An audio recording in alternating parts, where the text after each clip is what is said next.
you to know that I'm a part of a very large family. I am the youngest of 11. My mother was the oldest of 10, and my grandfather was one of 10. So truly, I'm from a very large family. My grandparents moved the family from Georgia to Ohio because they wanted us to have a better school system. They wanted to provide for the family a better means to be able to be self-sufficient. You see, being self-sufficient was very important to my grandparents. My grandfather worked for the railroad, and my grandmother, she cleaned houses. This was so important to them that in the 1950s, when it was very difficult even for an African American to get credit for a car, my grandparents were able to get credit to buy a large 3-family house.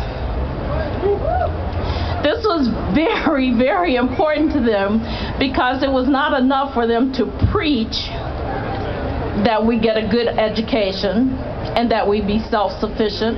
It was very important to them to show us what it meant to be self-sufficient. So home ownership was their way of letting us know this is how you go to self-sufficiency. So in 1992, when I got this call from my sister telling me that she needed me to help her move because she was losing her home, I was devastated. And not so much because she was losing her home, but because it went against the grain, the thing that my grandparents had instilled in us, the importance of self-sufficiency. That was the day I decided that I needed to do something to make a change.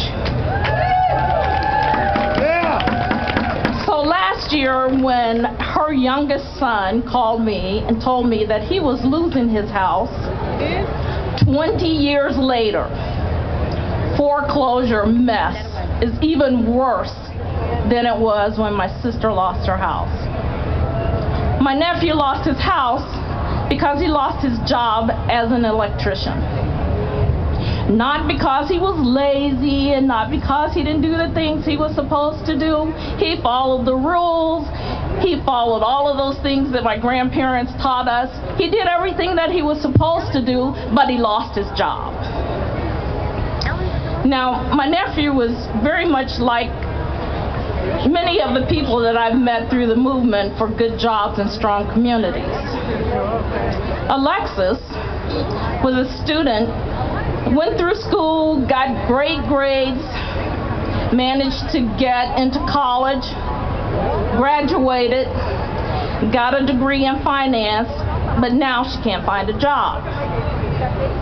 Holly and her husband both had great jobs, did everything that they were supposed to do. They were in the systems doing what they thought was right, but when Holly's husband got cancer, they found out that their health insurance could not cover the expenses. They almost went bankrupt. You see, all of these people, all 3 of them, and many more in the movement, they're the families of Ohio, the families that need a budget that will support services and systems that will build a strong community. It is not enough. It is not enough for us just to be angry and self-defiant about what's happening. You need to understand, to cut back, to make cutbacks that take the state, for example, in the preschool education system from the best to the bottom, does not create a good state. I don't even think I can do that. To make cuts in the education system, to cut away teachers and staff, in the education system does not make this state that my grandparents brought the family here to, it does not make this a great state. You see, it's very important that our legislators, especially our governor, understands that to cut back on services, systems, and staff that are essential to making Ohio a great state does not work.